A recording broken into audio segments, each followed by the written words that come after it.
What is up, everybody? Welcome to Speak Now Pro Wrestling. It's your girl, Denise Salcedo, joined by Santi. It is Monday, May 5th, and we are here to chat some Raw ahead of Backlash. With that being said, Santi, welcome back to the show. How are you? Oh, I am doing great. I just came back from sunny Miami, Florida, a little birthday vacation, enjoyed some of the Florida sunshine rays, had a little bit of the sand between my toes, had some drinks. I'm refreshed and ready to go.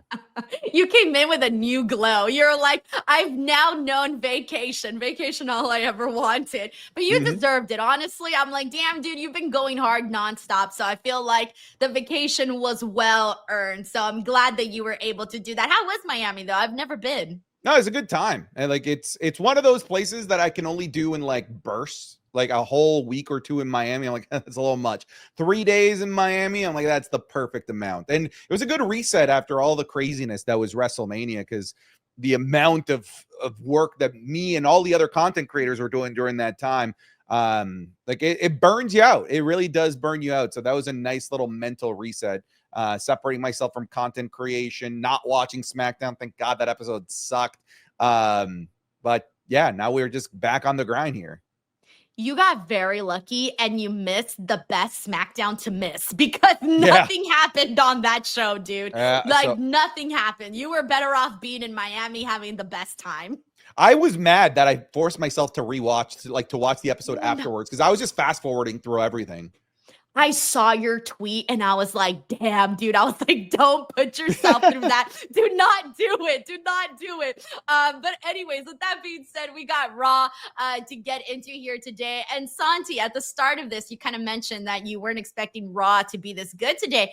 I feel like I didn't think Raw was bad today. However, the things I did like on the show were a little far and few in between. Like, I can pinpoint the exact things that I loved on the show, but I don't know that I was like blown away by it, you know? Sure. No, I'm interested to hear like what parts of the show you didn't like, because there was nothing on the show that I didn't resonate with. I thought that the show was pretty solid throughout. There were some parts that were like, okay, that's fine. But I really love the main event and what they ended up doing with it. I mean, we could probably start there, honestly.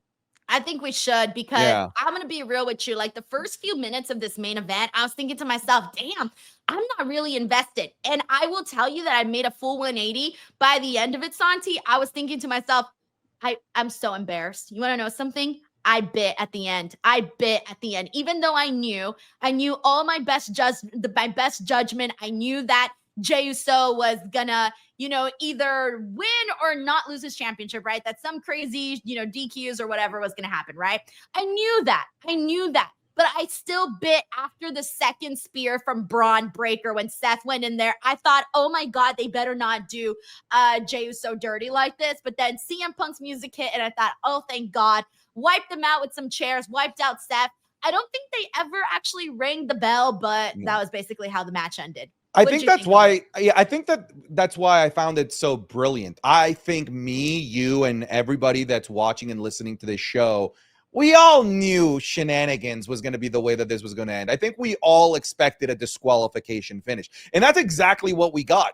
You would think, oh my God, WWE is so formulaic, so simple. We saw it coming a mile away. Yeah, I saw the DQ coming a mile away, but the way that they took me through the journey through to the predictable ending, I thought was masterful. They basically gave us a bloodline rules match in the middle of the year without it being a PLE. It was literally bloodline rules style, with people coming out to help whoever was about to pick up the victory or whatever. But I bit, just like you said. I thought that once we got the second stomp, I'm like, that's it, it's over. I bit when Jey Uso hit the splash. I'm like, wow, Seth is actually going to get pinned here. There were so many moments where I thought that WWE took my expectations and we're going to go in a different direction. Whether it was like Seth actually losing clean or Seth walking out with the World Heavyweight Championship. And at these points in the match, I forgot about the most logical conclusion, which was a disqualification. So they gave us the predictable ending, but my goodness, the journey there was so well executed. And you know what else I kind of got nervous about for a split second during all of this madness was Sami Zayn being out there. There was a little moment where I thought, what if he actually ends up helping out Seth Rollins instead of Jey Uso? And he did it. Once he got that spear from Braun Breaker, I knew for a fact, okay, good. He's not going to be like linked up with them or anything like that.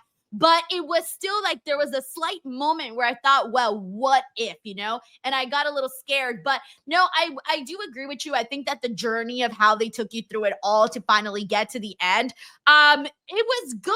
It worked out. And I think it needed it this. We have some breaking news. Oh no, what? Logan Paul attacks Jey Uso after the match. Because I was wondering what's going on with this Logan Paul stuff and Backlash. So that's still happening, but I don't know. I was just talking about this. Santi, that match was never made official, apparently. I thought it was. So I knew it wasn't official, but I was like, they're gonna make it official on Right. Raw. Okay. Right. Okay. Like, so this is weird. It almost feels like they are going in like there was a last minute pivot. The way that the Logan Paul and Jey Uso stuff started to develop, I'm like, okay, they're going through this really quick, 2 weeks Backlash. But it looks like we're not getting the World Heavyweight Championship at all on Backlash. So wait, so the attack happened after the show went off the air. Okay, good. Because I was wondering the same thing that you were, where it was like, okay, I actually thought for a second that they had already made this match official. I just assumed they did. And so I was wondering why Logan Paul hadn't been on the show.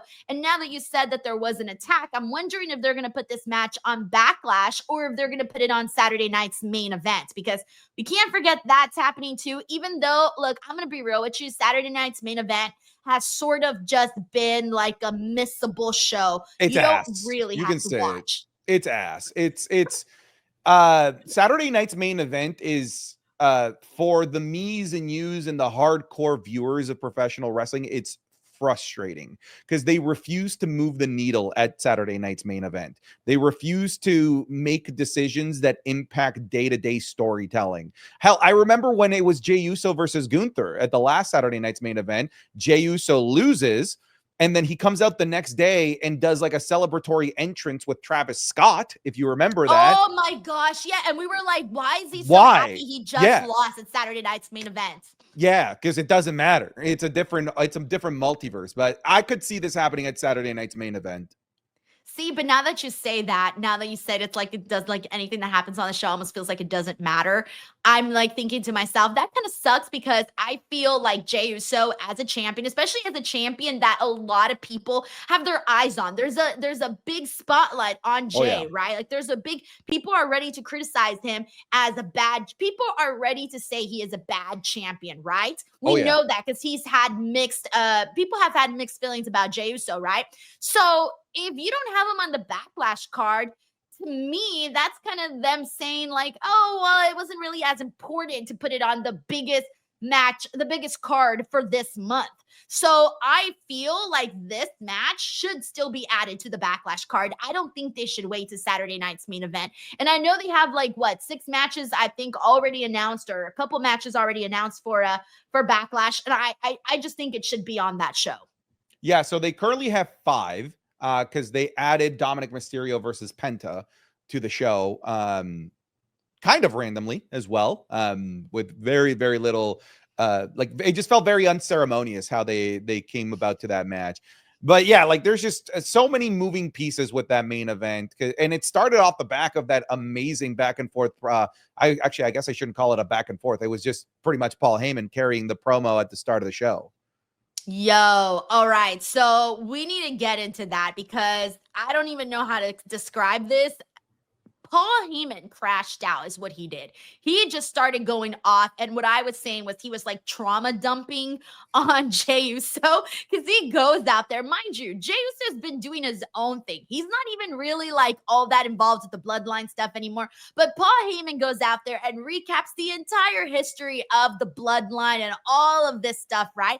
And then I don't even remember what he said during this part where I was so focused and I was so enthralled by his face, Santi. He was like I don't even know how to. Yeah, I thought he was gonna His die. eyes were bulging. And I thought he was didn't gonna even know die. He could make it, dude. Exactly. What did you think of Paul's promo? Because I just thought he went off the rails, but I kind of loved him going off the rails.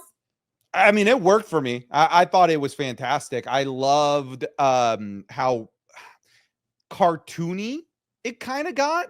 I think it kind of worked for me, especially knowing afterwards that he was putting on a ruse to try and get Jey Uso to agree to this World Heavyweight Championship match. But I do like the fact that this promo addresses a lot of these weird plot holes that I always asked about throughout last year. Like, why didn't CM Punk help Paul Heyman at any moment? Why didn't Roman Reigns ever come back to help Paul Heyman? So it's nice seeing Paul Heyman being realistic and holding these grudges against these people that never came to help him when he was in the biggest time of need. And it's also interesting to hear how much credit he takes for building Roman Reigns, right? He talked about how he took a stray dog with no home and turned him into the tribal chief, turned him into the best, biggest champion, to the face of the company. And he lost all of that when he chose to attack Seth Rollins instead of focusing on the championship. Look, I really like the stuff that led to the match. I thought the promo was great. I thought the match was fantastic. CM Punk is out there. CM Punk is back in the picture. But now let me do a little bit of math for you, okay, Denise? All right, I already did this math.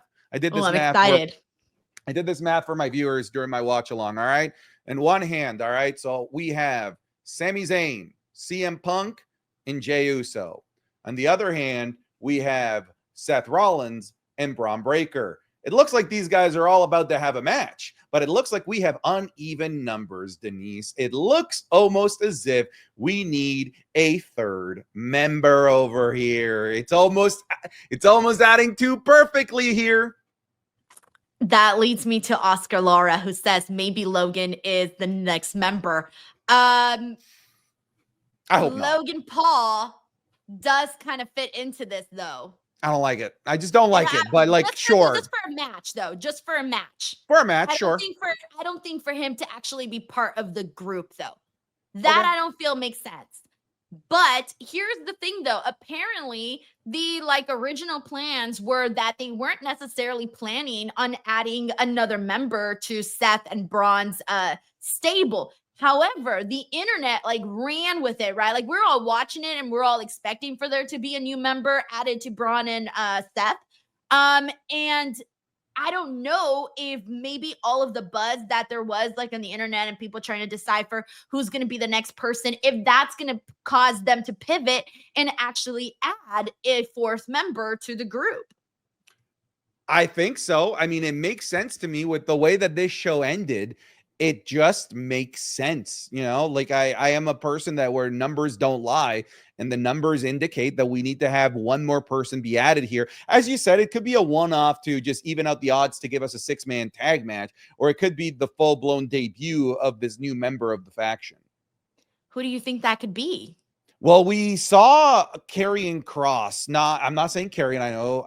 How wrong do you feel, by the way? How bad do you feel about being so anti-Karrion Kross, and now he's like the most over thing? We'll get back to that in a second.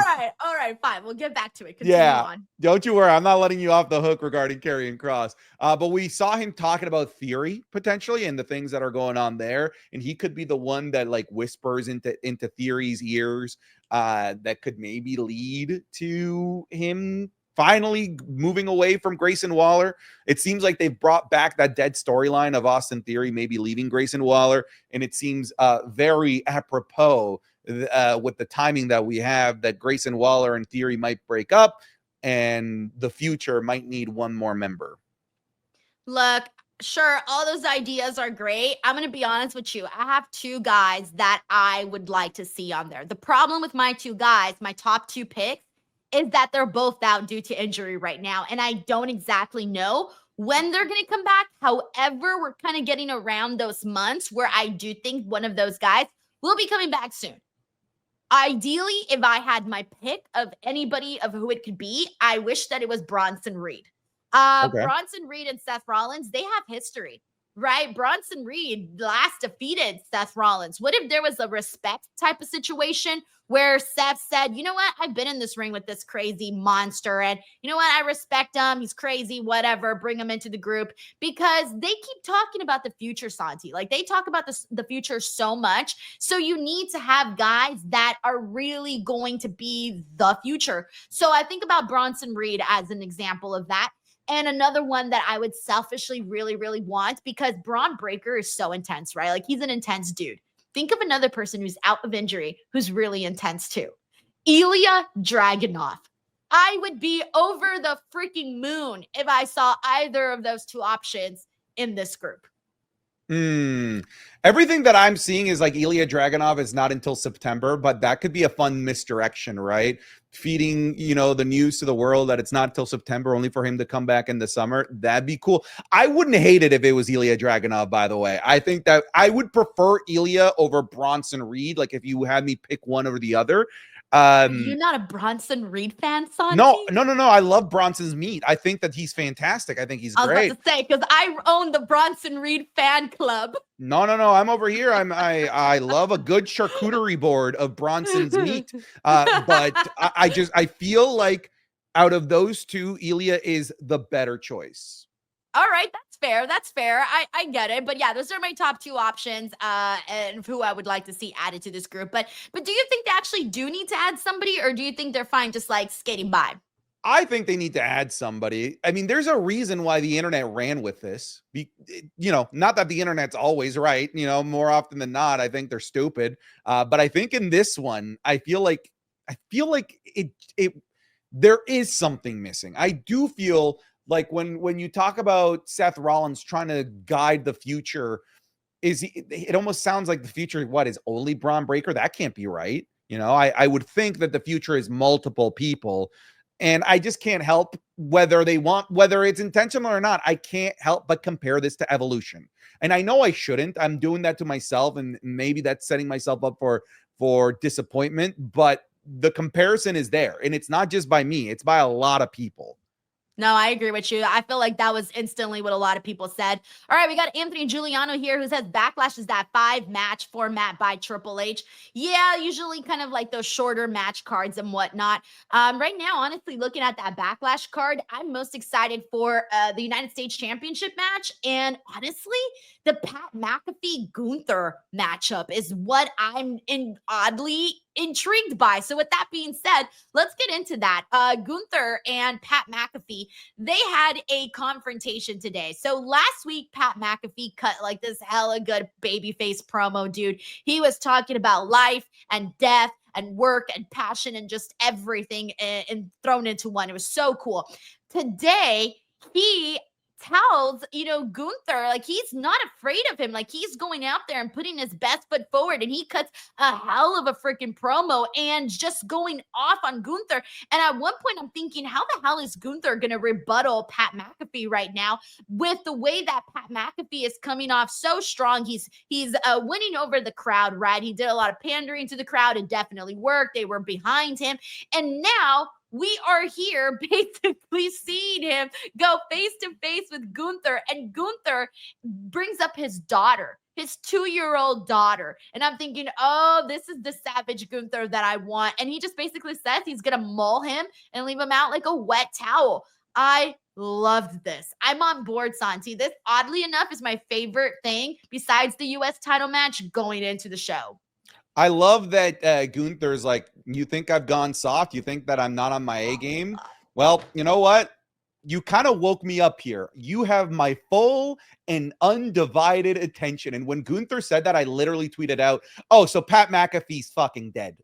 Yeah, he's dead. I'm like, oh, you're dead, brother. You talk too much. You woke the dragon, and it's over for you. I still firmly believe that Gunther needs to annihilate Pat McAfee. I really think that it needs to be an utter and complete destruction. I know that people think that this could be where Goldberg could potentially make a return.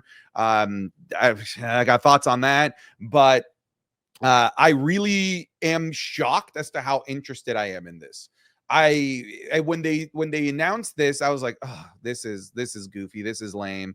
But this promo, honestly won me over. It did. No, here's the thing. I've been looking forward to this match for one reason, and it's the same reason everyone here is.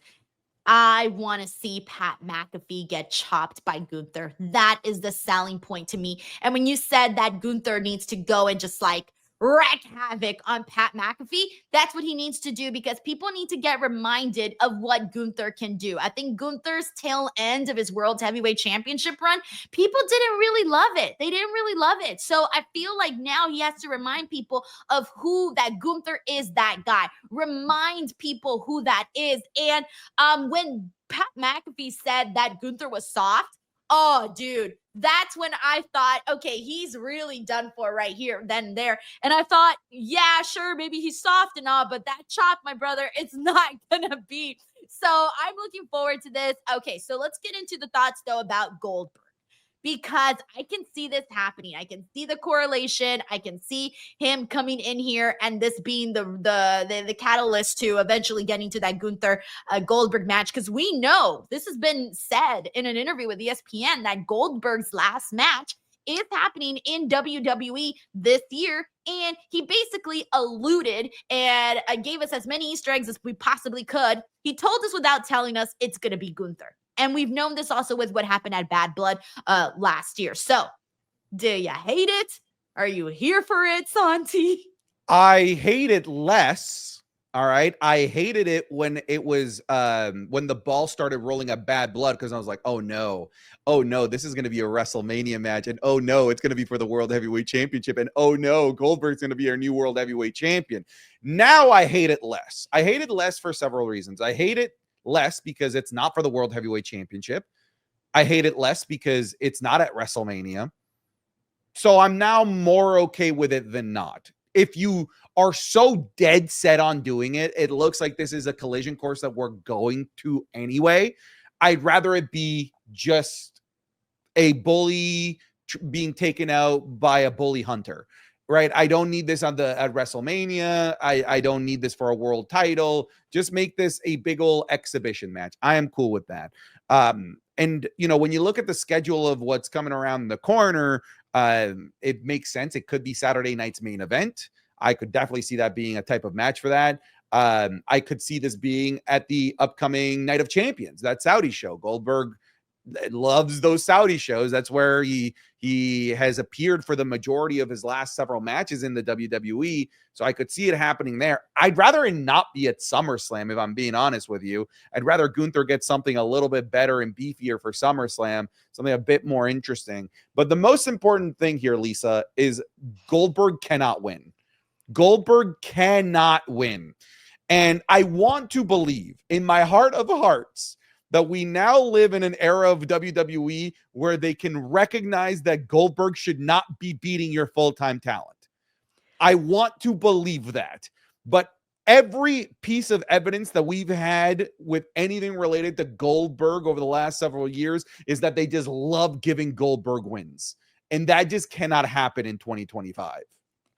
I don't think it would. I really don't think it would. I think this is going to be the, believe it or not, a passing of the torch moment of, okay, you know what? I'm no longer that guy. This was a great moment. I went down by somebody who is it's very, very scary, right? Like Goldberg isn't going to be taken out just by anybody, right? It's going to be Gunther, a scary kind of fella.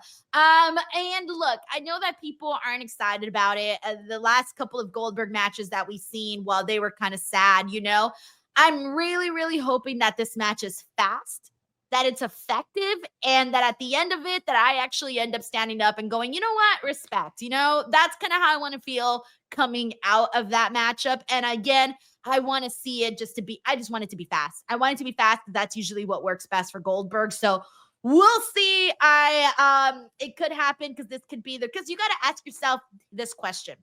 Why? Why would they do Pat McAfee versus Gunther? Was there really nobody else?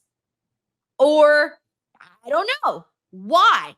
That's the only thing I can think of. So if this is the entryway for Goldberg, then this is the reason why they're doing it. And if not, then this is just a way for them to get Pat McAfee to be completely bloodied up and beaten by Gunther just to get his aura back. I think it has to be Goldberg. I really I don't see any other end goal to make this a worthwhile big old squash match. You know, what I would like to see, me personally, is for the match to end and Gunther to continue to destroy Pat McAfee, and that's what triggers Goldberg to come out. What I don't want to see, Denise, I don't want to see Goldberg come out and help Pat McAfee win. Good God, no. Oh my God, no. That would not No, be no, okay. no, They can't no. do that to Gunther. They He doesn't can't. deserve that. No. They would kill his aura. And they've already kind of diminished his aura a little bit. And that's what I'm saying. Like, they need to get it back. And they can't do that to Gunther. No way. I would be so pissed. All right, we got Bob Ross Jr. here who says, you can tell that WWE trusts Julia so much that she is basically involved in a storyline in NXT and main roster double duty. Yeah, she is. She's killing it. I'm excited to see the next week's match. They announced Julia and Roxanne versus Rhea and Iyo. So with that being said, let's get into this, because today's match we saw Roxanne Perez versus Iyo Sky. And dude, I was so happy when they announced this match. I could not believe it. I'm like, all right, here we go. Like, I love Roxanne Perez.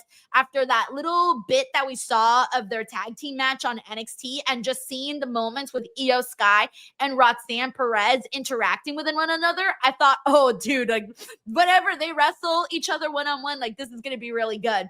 And so they do their match today, and it was incredible, man. Like, their counters, they had such a different kind of match than they normally do with their opponents. Like, I saw, new tools out of Iyo Sky, new tools out of Roxanne Perez, and Iyo Sky. They do this back and forth with these roll-ups, these beautiful, beautiful bridges, and eventually, just Iyo Sky best Roxanne Perez very, very quickly here. And so it left you wanting to see more, for sure. I was mad. Honestly, I was mad when the match ended, because I wanted to see more of Iyo and Roxanne. And afterwards, they do a handshake, right? You're thinking sportswomanship. And for a second, I'm thinking, there's no way Roxanne is just going to shake her hand and leave. And then she did shake her hand. And I legitimately bought that, because I had forgotten that Julia and her are, a duo. I honestly forgot. It's not the first thing I think of when I think of Roxanne. I don't automatically think of Julia. So it did take me a little bit by surprise here. But anyways, she attacks Iyo Sky from behind. Rhea wasn't there to help because she's in Australia. So this kind of left her to get beaten 2-on-1. But this match was incredible, Santi. How'd you feel? Before I give you my thoughts, I want to just quickly confirm a couple things. So you like the stuff with Paul Heyman and Jey Uso in the main event, yes? Shit. Are we doing math right now? We're doing some math. I think you can probably eliminate some of the things I didn't like. Okay, so you like that. You said you like the Gunther and Pat McAfee stuff, and you just went off about how much you love this. I'm confused about what you haven't liked about this episode. I'm sure we'll get to it, but so far, it seems probably like you like this episode. Last things I talked about. Whatever I keep for the last part, those are going to be my least favorite things. I always, it's the format of the show. And then the New Day, this thing, and then Karrion Kross. All right, thanks for coming, everybody. It happens every episode. You know what? Next time I'm going to start differently. I'm going to swap it. I'm going to start with all the things I hated and then get into the things I loved. All right. In terms of things I loved, I thought that this match was fantastic as well. I will say, look, I still feel like this is a weird spot for Julia. Even though, it does show that WWE do trust her, having her on NXT and on the main roster, kind of doing double duty. But I just can't help but think that this just makes more sense for it to have been Cora Jade. Obviously, now we have the releases and whatnot. So it's crying over spilled milk at this point. There's literally no point about crying over it. I just can't help but feel like this feels more like a Cora Jade and Roxanne Perez thing. I'll leave it at that. But I thought that the match was great. I thought they had fantastic chemistry with one another. I would love to see this match again. I'm very curious where this is going. Is it an inevitable tag match between Rhea and Iyo teaming up, which then eventually leads us to the rematch of Rhea and Iyo? If it leads to more of these singles matches, I'm here for it. Now what we need is Iyo versus Julia, and I'm so here for that. I'm assuming next natural transition here. I'm expecting that, and I'm still expecting Rhea and Julia. So I am expecting those two things, because so far the only one that's been checking off the boxes is Roxanne Perez. All right. I mean, crap, I forgot what else I was going to say here. But yeah, I mean, this was good stuff, man. I was a fan. Oh, yeah. Cora Jade. That's what I wanted to touch on. I feel bad, because it is that spot where you could have thought, you know, as I said earlier, when I think of Roxanne, I don't automatically think of Julia. When the pairing started with Julia and Roxanne, I thought I missed something. I thought, dang, what did I tune into? What storyline did I forget about that suddenly Roxanne and Julia are a tag team here on the show? And so they kind of did a little bit of explaining on NXT where they kind of just said, like, oh, they're finding each other on the same page. But it really wasn't that convincing. Like, they don't really, I mean, they kind of, the only thing I feel that they have similar is they're both very aggressive girls and they're both good wrestlers. That's about it. They don't really seem to have any other real connection. So it does suck that this does feel like this could have been Cora Jade, and it would have made, you know, perfect sense. They're friends. We know that. Damn, it just feels like there's a lot of stuff that just did not happen there. Like, I was still waiting for Roxanne and Cora to get back into another feud at some point. Like, it felt like they were working their way towards that. So it's just weird. It's unfortunate. I think Cora Jade was one of the releases that I was most surprised about. Then there were a few that got me, Dakota and Braun, but Cora, man, I was very surprised by that one. Thank you so much, Bob Ross Jr. We got Sin City Saint here who says, my guess, they don't want Jay to look like a show opener. So maybe at Backlash, Jay opens up the show and calls him out. Man, I don't know. I just think it's better to have them on the actual show. They kind of did something a little bit similar with Cody, if I remember correctly. I don't even think Cody was left out of a PLE last year too, like right after he won the title. I forget which one it was, but there was one where he was left out and it was like, like Cody's not on the show. That's weird. I think he was left out of Survivor Series. With Survivor Series. Okay, I knew there was one. I just couldn't remember which one. We got Steven Marchuli here who says, I'd say add Mello or Bianca. I love Carmelo, man, but he's kind of doing stuff with The Miz right now, so I don't think they'll do that. Plus, he's over on SmackDown. Who knows? I don't know what the rules are anymore. Who can jump or what?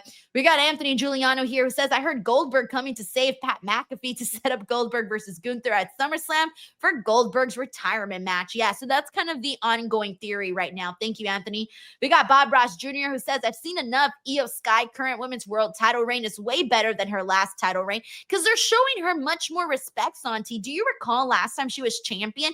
She was the background act. Mm-hmm. And on top of that, she would only ever win matches because of damage control. And this time, like we're getting like a proper singles championship run from Iyo Sky. So yeah, like this is significantly better. Yeah, I would agree. We got Nell D here says, did you guys see Finn talking to Roxanne backstage? I didn't catch this, but the chat pointed it out. Mm-hmm. And I thought, oh, okay, is Roxanne gonna like fill in for Liv Morgan while she's gone? Are you under that assumption? I did. I also didn't see it. I had to just take chat's word for it. I don't know how long Liv Morgan is gone. I don't know anything about I mean, you're an LA person. Maybe you would know how long these types of movie shoots are and how long we can expect somebody like Liv Morgan to be out.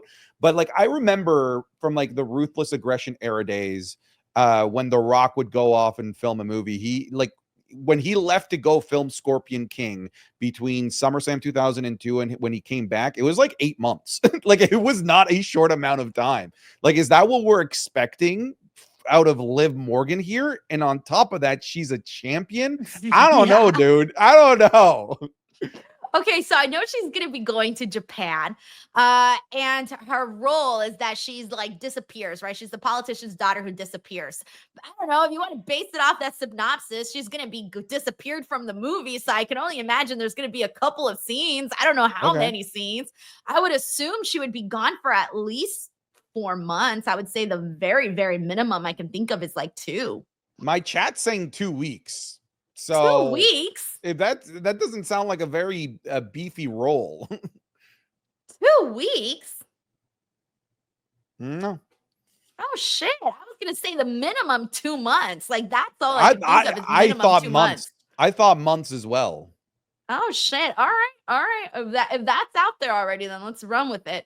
All right, we got Anthony Giuliano here who says, "What is your thoughts on WB saying some of the releases came from some talent being lazy and not putting in the work to improve?" Yeah, so I was talking about that earlier, and it's one of those he said, she said things, right, Santi? Like at the end of the day, how if your manager, your supervisor in any job deems you lazy, that's like their view, but who knows what yours is, right? You may be feeling like you're putting in the work, or hell, it may be true. I don't know. I think this is a case by case basis. I think it sucks, honestly, for someone to for that to come out.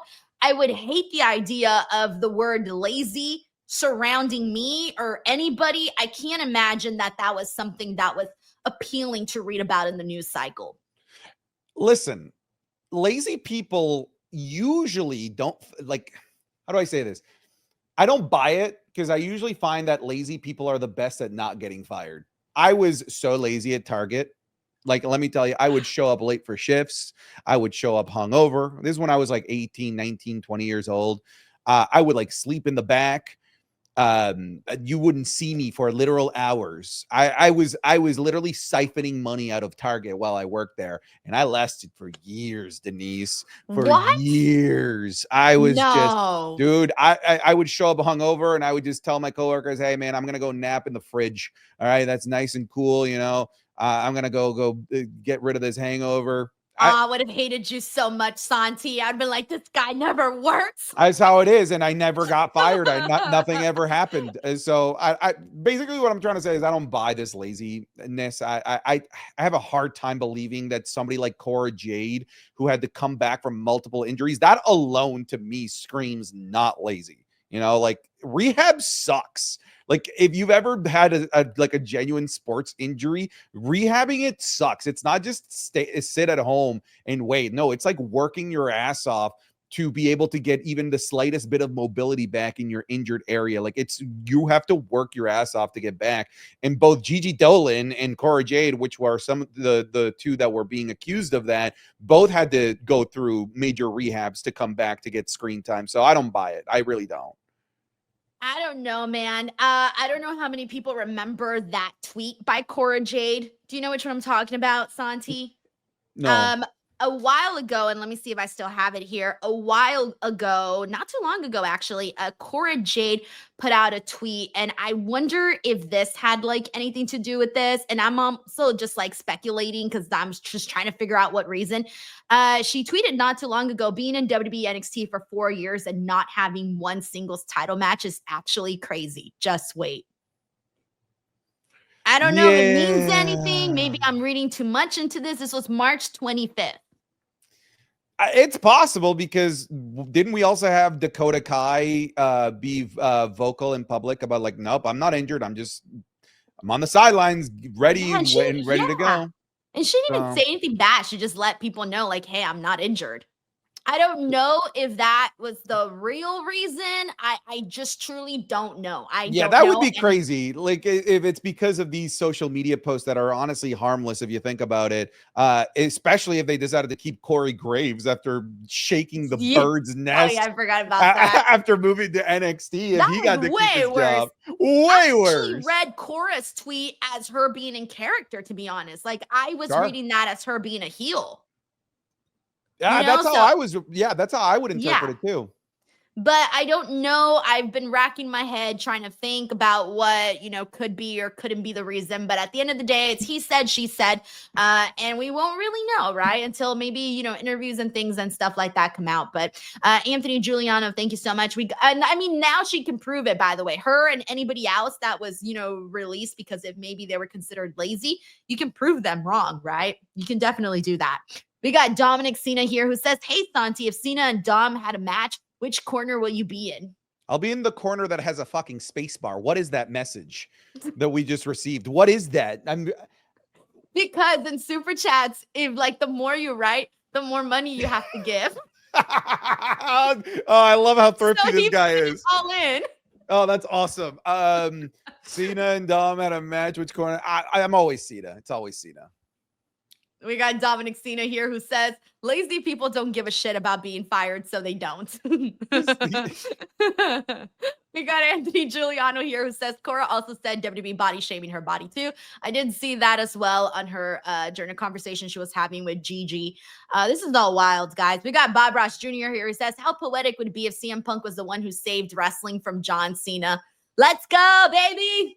Come on, CM Punk. I'm rooting for him to save pro wrestling. I'm here for this.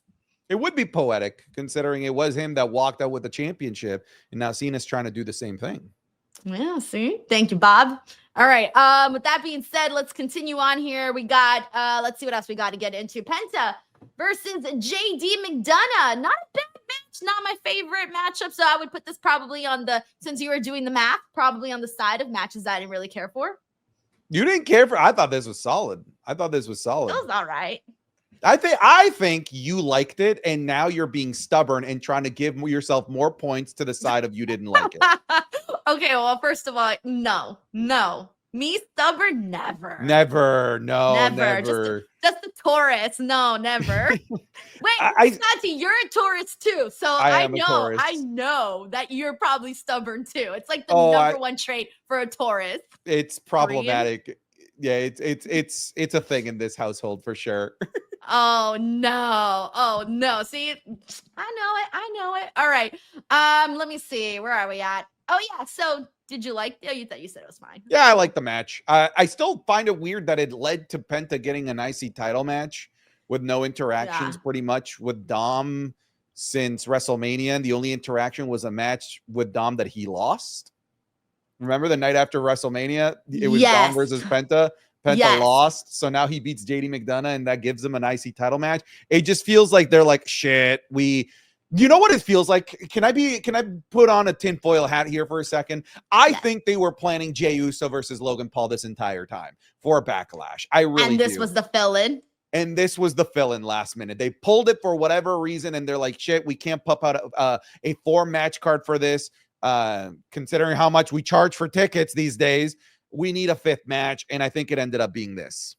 Yeah, see, man, like I gotta go back and rewatch that segment with Jay and Logan, the first one that they did, because I swore that they had announced this match at Backlash. Like, I gotta go rewatch it because I don't know why I've been running off that theory.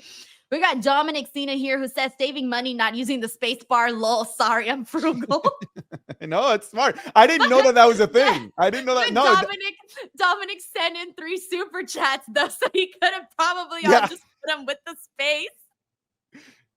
Yeah, so it's a thing. Like when you're typing it out, like the more you start to write, YouTube automatically is like, no, like you can't send a paragraph for $2. Like you gotta.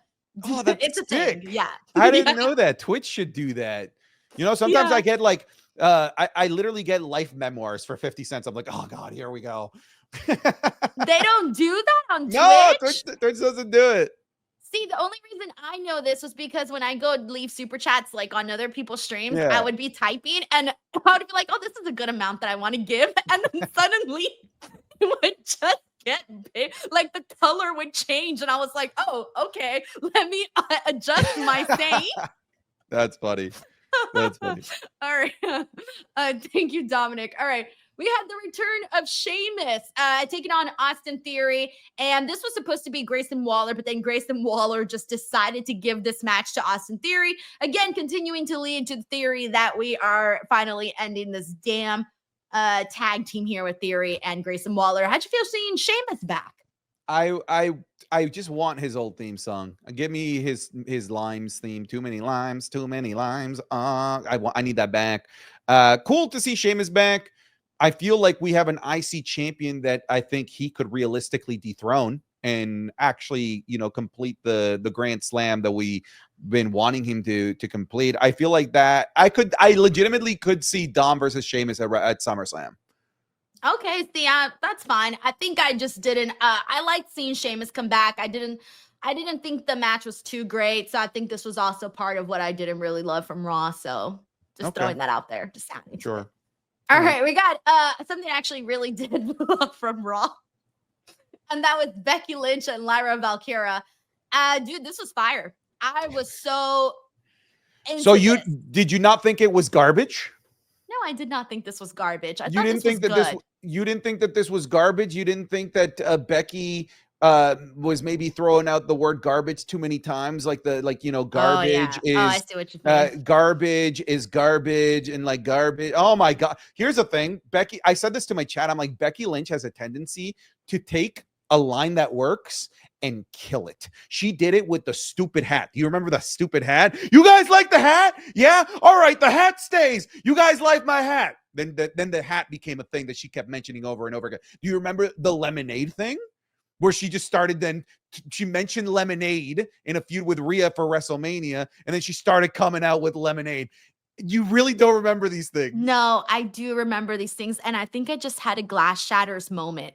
Yes, you know when you just point out a flaw from someone that you never realized it? I never realized that Becky Lynch did that until you said she that does right it now. so much. When she said the first time she said it, when she's just like, "You guys are mad about me taking out Bailey. Bailey's garbage." I was like, "Ha ha, that's good." And then she said garbage. I'm not kidding. About 17 more times. No way. I definitely made that number up. But Okay, if there's I was anybody about in the to say, chat, no way. if there's anybody in the chat right now that's willing to go back and rewatch it and count the amount of garbages that she said, because I think it might have been double digits. Holy shit. I'm gonna go do that afterwards, and I'm gonna find out, because it was not something that I picked up on. And what I did like from this was, well, the reason why I did like this was because Lyra came out there and she came like full guns blazing, man. I feel she's bringing her dang A game, and having Becky Lynch's number and calling her out and being 5 steps ahead of her. And then the moment when Becky went in to punch her and she blocked it and instead kicked her in the face, dude, that was executed so perfectly. I was just over the moon about how good this has been making Lyra Valkyria look. Like, this is exactly what she needed. What we kept saying about, like, oh yeah, she's a good wrestler, she's Bird Lady, we know that, ha ha ha. But now the crowd's getting behind her. Now we're starting to get a better feel for Lyra. Yeah, I think you said everything that I need to say. I think that this is a feud that's doing wonders specifically for Lyra Valkyria. And this is exactly what we wanted to get out of Charlotte and Tiffany Stratton. Like, you know, solid back and forth on the mic that we never really got. But Lyra Valkyria keeps coming out and every week looking better and better off the back of these promos with Becky Lynch. And that's exactly what you want to see out of this feud. And I'm just glad that we're getting a good storyline with the Intercontinental Championship. I really am glad that we're finally getting something of substance that's PLE worthy. Dude, everyone's like, it was 10 times, it was 13 times. Then she said recycling 7 times. Dude, then she called Lyra recycling, and I'm like, okay, who here is gonna be the compost? Like, what is happening here? They were definitely, I don't know, I don't even know what other words they could add, but she's just gonna pull up every single word you can use for garbage. All right, we got Luis Henry here who says Jay's performance might have been better than WrestleMania 41. This was a fine match, man. It definitely, with everything that went down, it ended up being very entertaining. Thank you, Luis. Excuse me. We got David here who says, Santi, you saying the internet is stupid is wild. You're the IWC leader. Good episode. I will be in section 121 this Saturday. First wrestling show. What? First wrestling show? Holy cow. That's awesome, yeah. David. I hope you have a good time, man. Yeah, that's going to be fun. David's one of mine. He's one of my patrons, so you can say that, sure. You I can love get away how you with it. said that. He's one of mine. He's one of mine. He prowls and trolls my social media pages. Thank you, David. We got Dominic Cena here who says, YouTube super chats charge by character count. Thank you. You know now you're just spending unnecessary money. We'll take it. Keep going. You know what? Give me one more explanation as to why this is a good idea.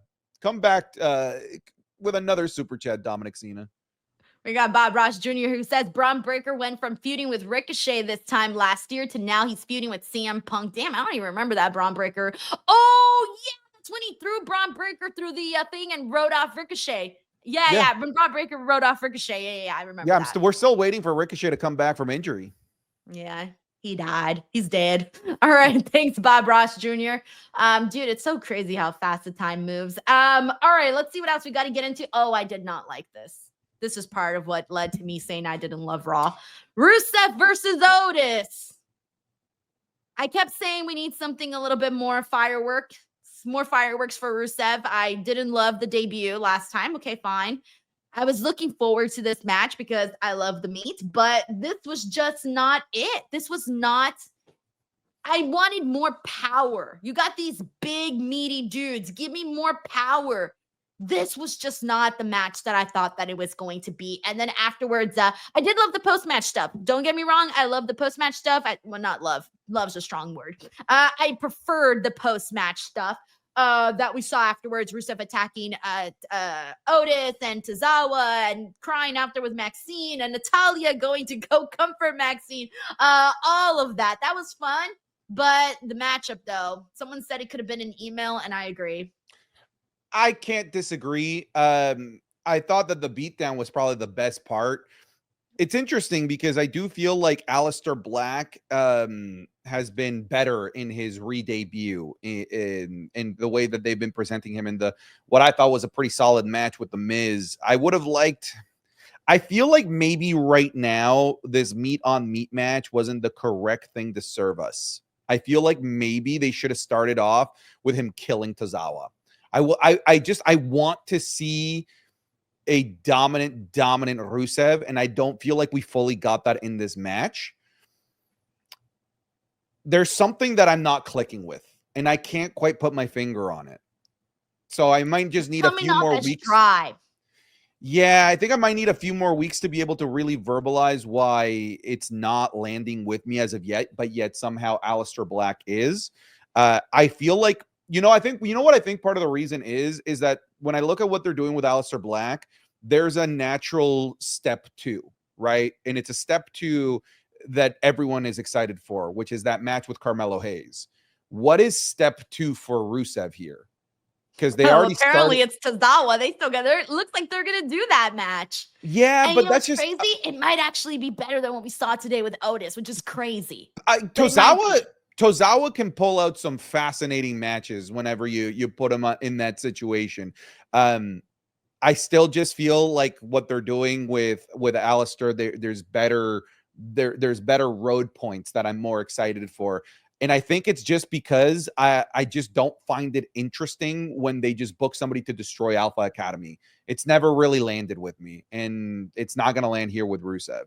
Yeah, they had a chance here, I think, with this match to have it be like, okay, this is the saving grace of this whole story and all of that. But no, it just ended up being, to me, I'm going to describe it as dry. It's just dry. Like, there's nothing to get out of it right now. And that's where I feel like it needs some work for sure. We got JJ Castillo here who says, thoughts on WWE Crown Jewel in Australia? Rip the time zone on us watching this early. So, I mean, they're going to do the Royal Rumble in Saudi Arabia a couple months after. So I'm guessing this is why they went with Crown Jewel in Australia. I was reading some of the comments when they posted that, and I saw some of the Australian fans kind of being like, Australia deserved better. They deserved a better pay-per-view. And I get that because Crown Jewel, Crown Jewel belongs to Saudi Arabia. Like, that's their thing. And it's always the show, the PLE that is kind of the most looked down upon in comparison to all of the other PLEs. And so I did see a lot of people in Australia being like, oh, we deserved better. And then I kept seeing them talk about this convention that's going on during that time and how that's going to be where all the attention is. I don't know. But then I saw some other people that were just excited to see a show in Perth, Australia. So there was a kind of a mixed emotions in what I was seeing from that. I think for me, it's weird seeing Crown Jewel in Australia, but who knows? Maybe it'll work out much better. We'll see. Yeah. I'm going to be in Japan. So I'm actually going to be in the time zone. I'm actually going to be in the time zone that this show is happening in. See? All right. See, there you go. You'll be able to watch Crown Jewel in Australia. What time is it going to be on? I mean, like Elimination Chamber Perth 2 years ago or last year started at 6 a.m. Eastern. Mother effer. Yeah. Yeah. So that's 3 a.m. for me. Yeah. It was 3 a.m. for you. I remember that. Yep. I remember Minnie having to get up for it. I remember having to set up an alarm. I remember having to sleep in a different room because Sarah's like, "In no way you're waking me up with your alarm on a Saturday morning," because that's what it was, to watch wrestling. I'm like, fair enough. All right. Oh, hells no. Oh, man, I completely forgot about all of that. Thank you, JJ Castillo. We got Bear Hudson here who says, calling my shot, Big Bronson Reed joins Seth Rollins. I've been saying this. Please, let's make this happen. I would love to see that. I agree, Bear. Thank you so much. We got MSQ who says, what's a good website to create thumbnails and edit videos?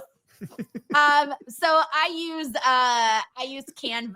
I use Canva for my thumbnails, and I use Adobe for my editing. Thank you, MSQ. We got Saif Dun Super, who says, great show. Sorry, Rusev is a relic from 2015. But he looks better than he looked like in 2015, though. So there's that. There's that, you know? Thank you, Saif. Alrighty, guys. There we have it. That was Monday Night Raw for May the 5th. Santi, as always, it was glad to have you back. You were almost replaced last week. Everybody loved I was a little bit Weezy. nervous. I was a little bit nervous when you announced Weezy. I'm like, oh God, I'm gonna lose my job. No. No, she's great, but she just, you know, she ain't this. She ain't this. CEO. CEO. All right. That was cringe. Let's just bring this home. Tell the people where they can follow you. Just look up anything related to Santi's app. You can find me on Instagram if you want some reactions, Twitter if you want to see the world hate me, YouTube if you want my long form YouTube videos, and Twitch if you want to watch my live streams. Alrighty. Well, guys, @ Denise Salcedo, all social media, youtube.com/Denise Salcedo. Please do not forget to go check that out. I'm posting a ton of stuff. So if you're already here, click that subscribe button. And then also just a friendly reminder for those of you who do not like video podcasts, maybe you prefer audio podcasts, you can listen to Santi and I each and every single Monday, also on audio format. We are on Spotify, Apple Podcasts. Just search up Instincts Culture by Denise Salcedo, and any podcast, any audio format where you listen to podcasts, we are available. I need to make sure to promote that more. Thank you guys so much. Catch you on the next one. Bye, everyone.